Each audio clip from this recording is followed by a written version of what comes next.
Hello, I'm Divya A, Assistant Professor, ECE, AG Institute of Engineering Technology. Today's video lecture is related to second part of Module 3, that is photo detectors. So, in this video lecture, I'll be explaining about photo detectors, its types, and I'll be discussing more about PIN photodetector and avalanche photodiode. So first of all, what is a photodetector? So in general terms, we can say that it is a device that converts light signals into electrical signals, which can then be amplified and processed. Or in a more better way, we can say that at the output end of an optical transmission line, there must be a receiving device that interprets the information that is present in the optical signal. And the first element of this receiver is a photodetector. The photodetector, it senses the optical power falling upon it and converts this optical power into a correspondingly varying electric field.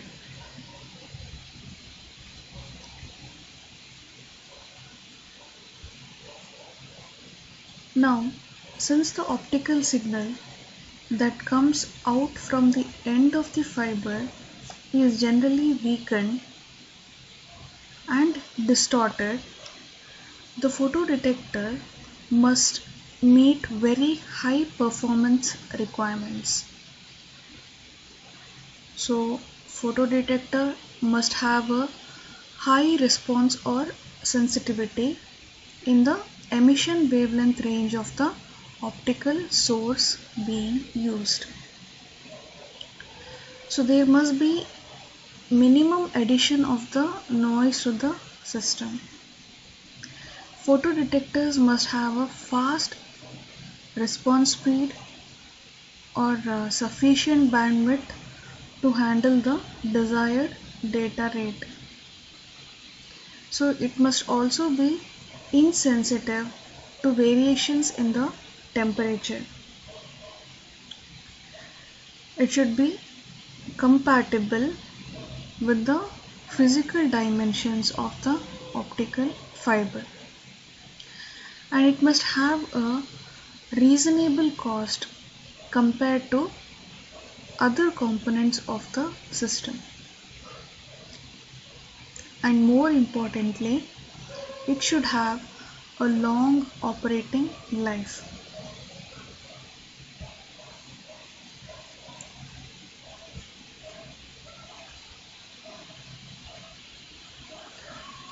So several photodetectors are available. They are photo multipliers, pyroelectric detectors, semiconductor based phototransistors, and photodiodes.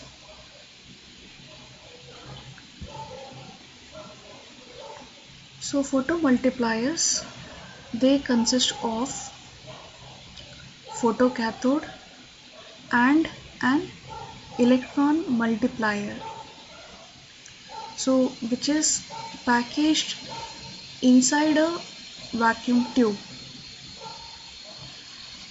So the advantages of this type are they have very high gain and very low noise, but their large size and high voltage requirements make them unsuitable for optical fiber system.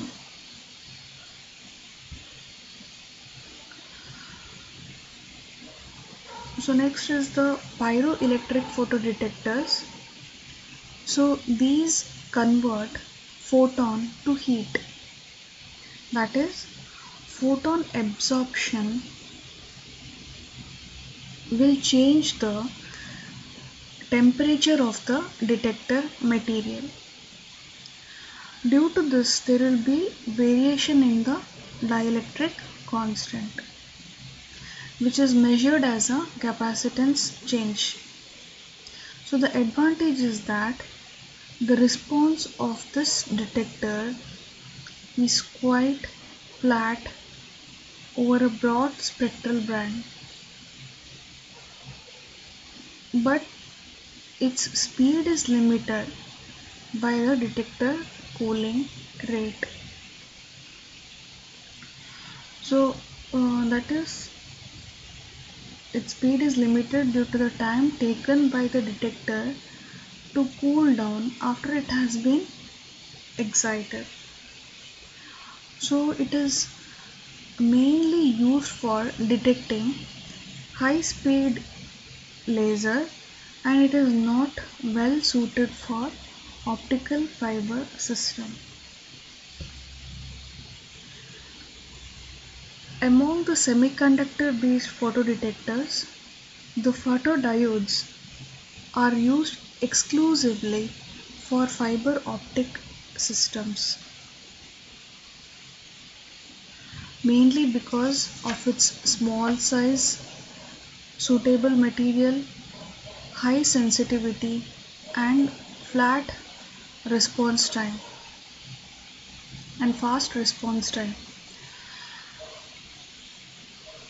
So the two types of photodiodes used are PIN photodetector, and the second is avalanche photodiode.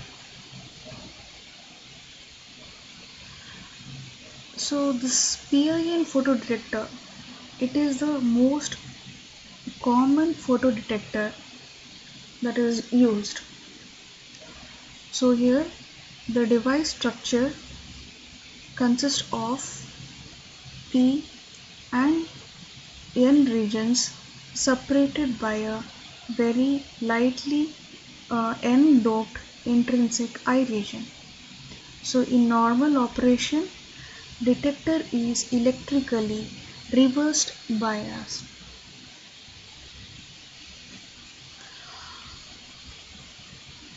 So now let's see how a photodetector works.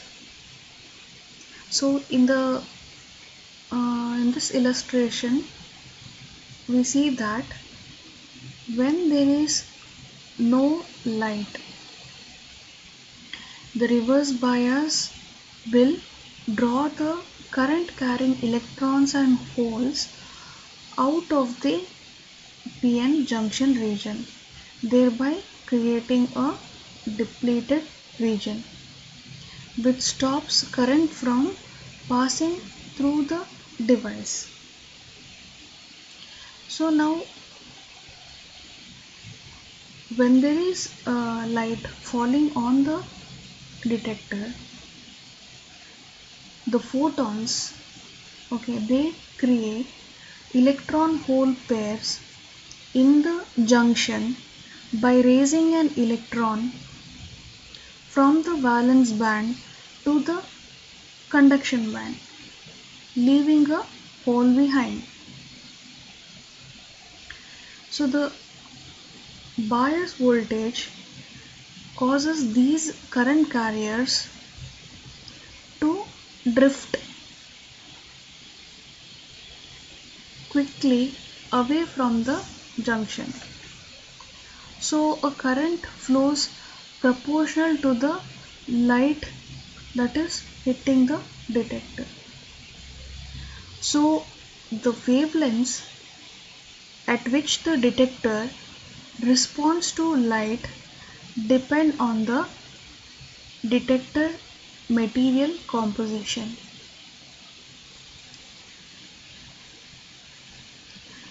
So the same is explained using the energy band diagram. So when an incident photon has an energy greater than or equal to the band gap energy of the semiconductor material. Now what will happen? The photon gives up its energy and excites an electron from valence band to the conduction band. So this process will generate electron hole pairs. So these electron hole pairs are known as photocarriers, since they are photon generated charge carriers. So that will result in current flow when a bias voltage is applied across the device. So the number of charge carriers is controlled by the concentration level of impurity elements that are added to the material. So the photodetector is designed so that the carriers are generated mainly in the depletion region, where most of the light is absorbed. The high electric field present in the depletion region, so these will cause the carriers to separate and be collected across the reverse bias junction. So this gives rise to a current flow in an external circuit with one electron flowing for every carrier pair generated. So this current flow is known as photocurrent. So as the charge carriers flows through the material, what will happen is some of the electron hole pairs will recombine and hence they will disappear. So the distance moved by charge carriers is known as diffusion length.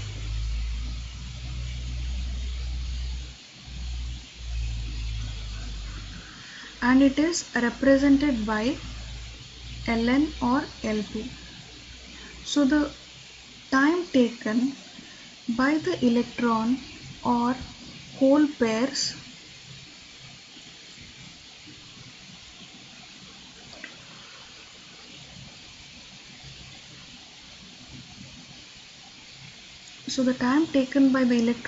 hole to recombine is known as the carrier lifetime. And this carrier lifetime and diffusion lengths are related by the expression. So L suffix n is equal to square root of d suffix n into tau suffix n. So here, as we all know that L suffix n stands for diffusion length of electrons, L suffix p stands for diffusion length of holes, and here tau suffix n stands for carrier lifetime, that is lifetime of electrons, and this is lifetime of holes. And this d suffix n and d suffix p, they stand for the diffusion coefficient, that is d suffix n is the electron diffusion coefficient and d suffix p is the hole diffusion coefficient. So as a photon flux penetrates into a semiconductor, it will be absorbed as it progresses through the material. Suppose if we represent P of n is the optical power level, that is falling on the photo detector, okay, at x is equal to 0, and P of x is the power level. So P of x is the power level at a distance x into the material, at some distance x. So we have started from x is equal to 0, and now we are saying that, so at x is equal to 0 the power is P in, and at a distance, at some distance x into the semiconductor material, the power is P of x. So the incremental change, okay, that has taken place in the power, so dP of x in the optical power level as the photon flux passes through an incremental distance d of x in the semiconductor is given by this equation. That is dP of x is equal to minus alpha lambda P of x dx.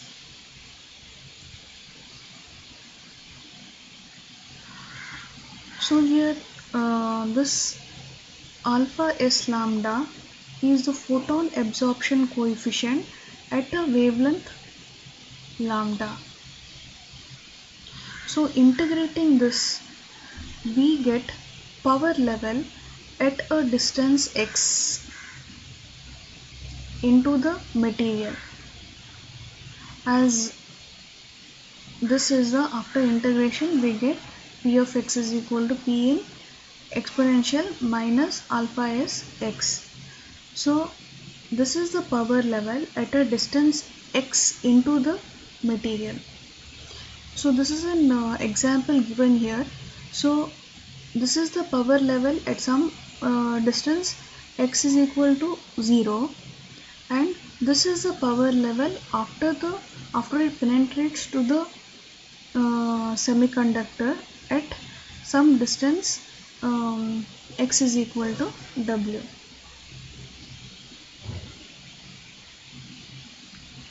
So in this graph, the dependence of the optical absorption coefficient on wavelength is shown for several photodiode materials. So the curves clearly shows that absorption coefficient strongly depends upon the wavelength.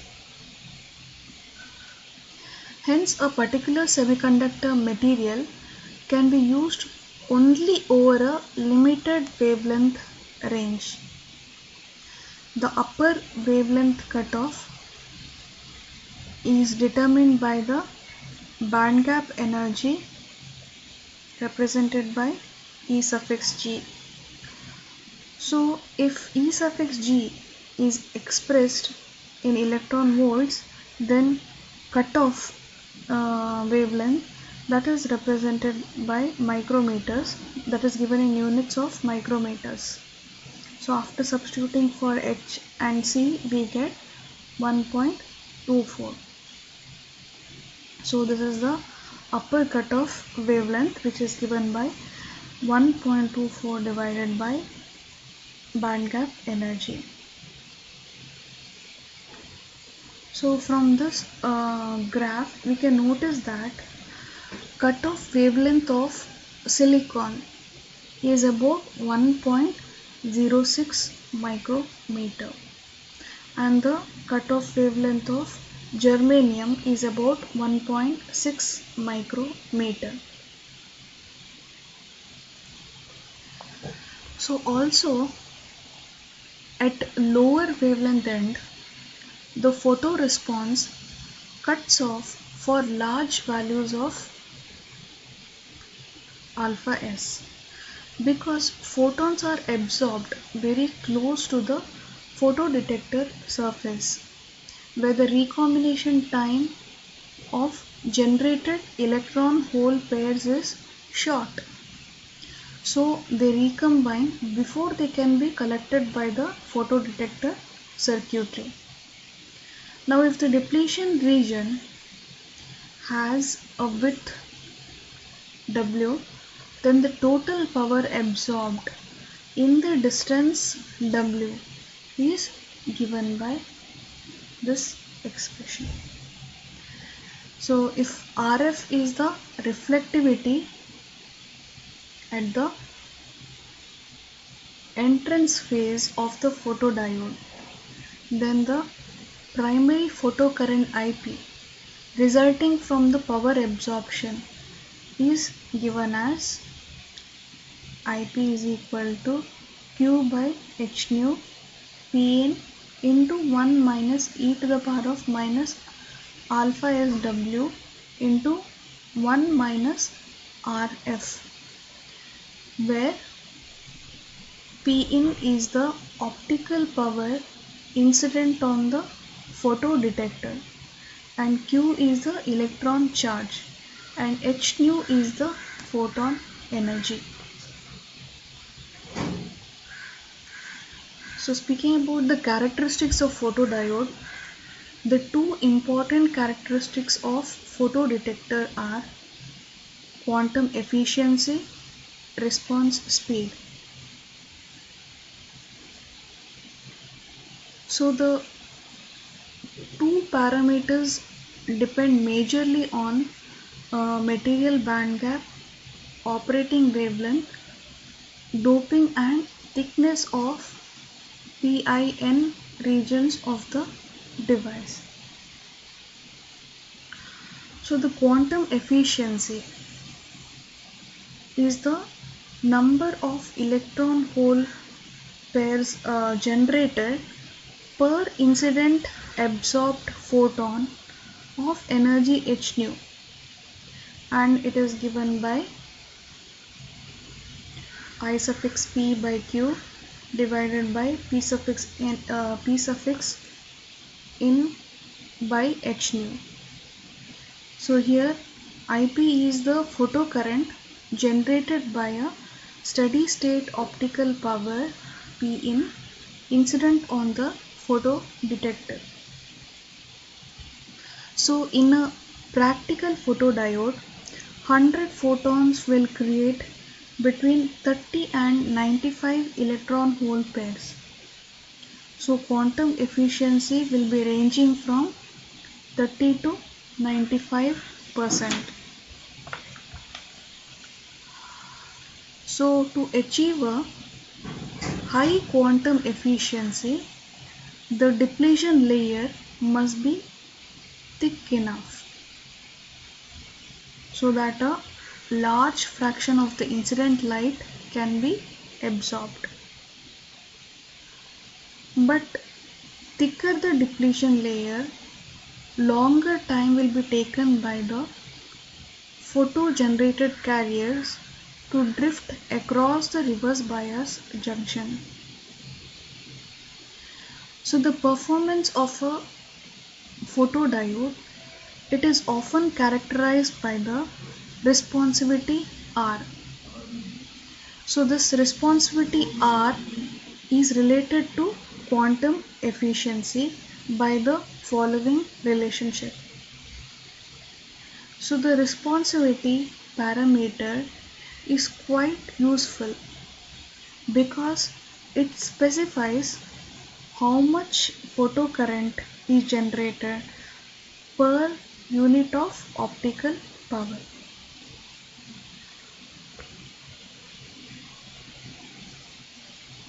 So here this graph shows us the PIN photodiode responsivities as a function of wavelength. So responsivity is constant. You can see responsivity is constant at a given wavelength. However, quantum efficiencies, what you can notice with the quantum efficiency, it is not a constant at all wavelengths because quantum efficiency varies according to the photon energy. So for a given material, as the wavelength of the incident photon becomes longer, the photon energy becomes less, so that electrons cannot be excited from the valence band to the conduction band.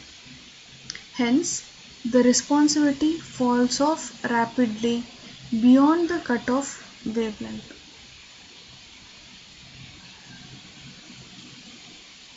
So, till now we discussed about PIN photodetector. Next, we will be learning about the avalanche photodiode. So, avalanche photodiodes are used, we can say, in applications where very sensitive light detection is needed. So, as the name implies, the avalanche photodiode uses the avalanche process to provide additional performance. So the avalanche photodiode, they possesses a similar structure like that of an PIN photodiode. So it operates under a high reverse bias condition. So this enables the avalanche multiplication of the holes and electrons created by the photon or light impact. So as a photon enters the depletion region and creates a whole electron pair, these charge carriers will be pulled by the very high electric field away from one another. So their velocity will increase to such an extent that when they collide with the lattice, they will create further whole electron pairs and the process will repeat. So this carrier multiplication mechanism is known as impact ionization. So the newly created carriers,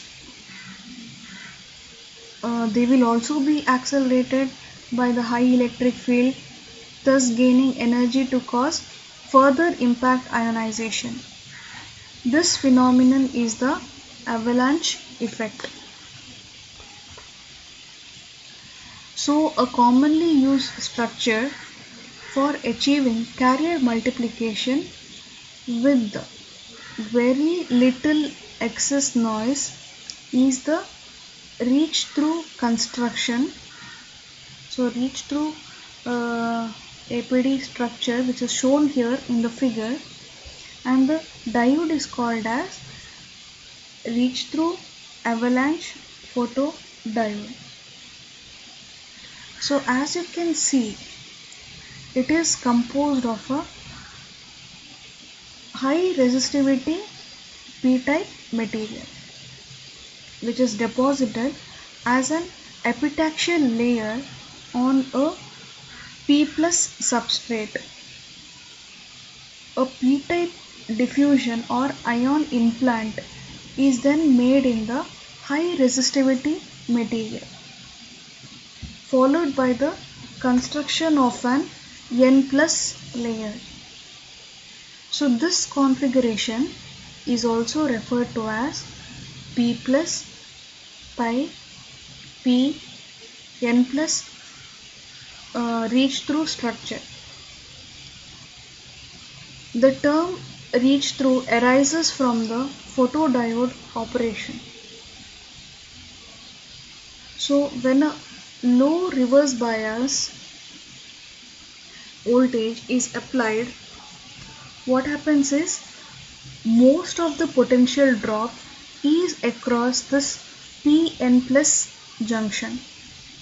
The depletion layer widens with the increasing bias until a certain voltage is reached, at which the peak electric field at the P-N plus junction is about 5 to 10% below that needed to cause avalanche breakdown. So at this point, the depletion layer just reaches through to the nearly intrinsic pi region. So in normal use, the RAPD is operated in fully depleted mode. Light enters the device through the P plus region and is absorbed by the pi material, which acts as the collection region for the photo generated carriers. So upon being absorbed, the photon gives up its energy and thereby creating electron hole pairs, which are then separated by the electric field in the pi region. The photo generated electrons drift through the pi region in the PN plus junction where a high electric field exists. So it is in this high field region that carrier multiplication takes place.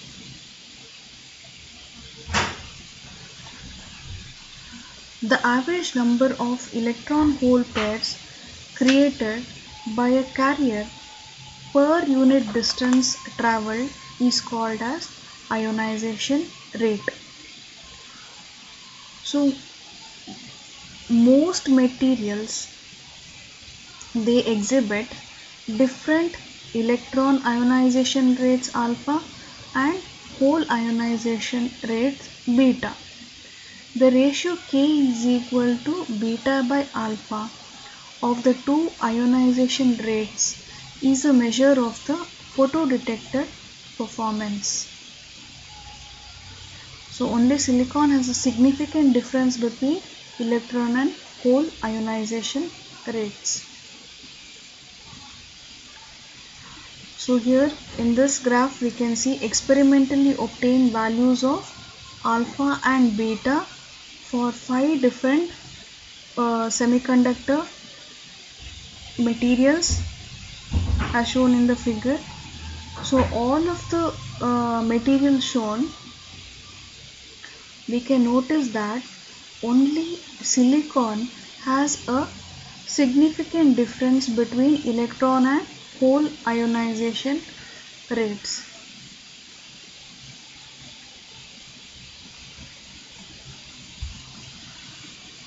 So the multiplication factor,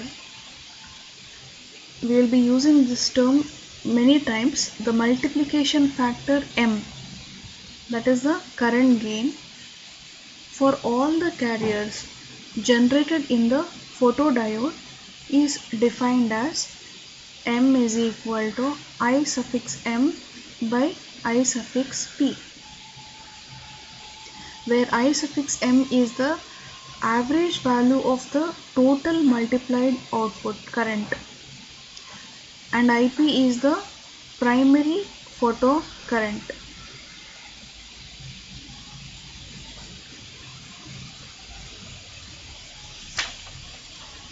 So this graph shows current gains.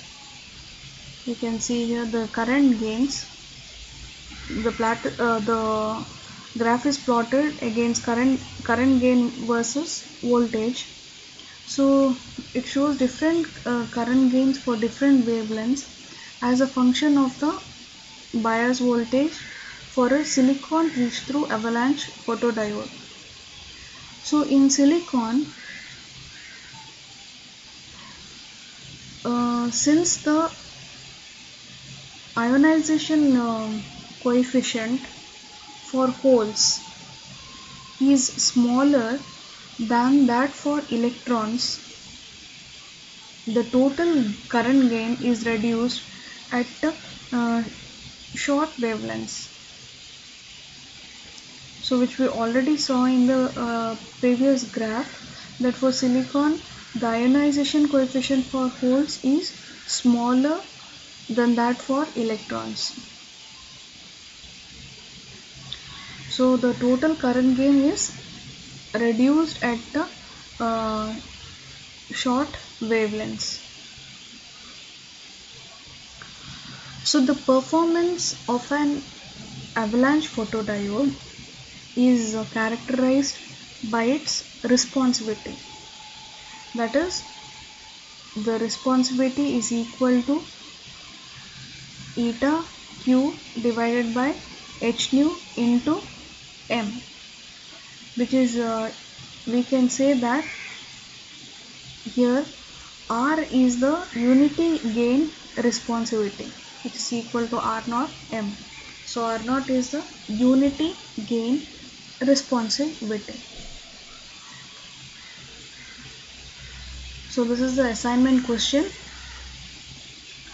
Discuss the operation of PIN photodetector with appropriate diagrams. Thank you.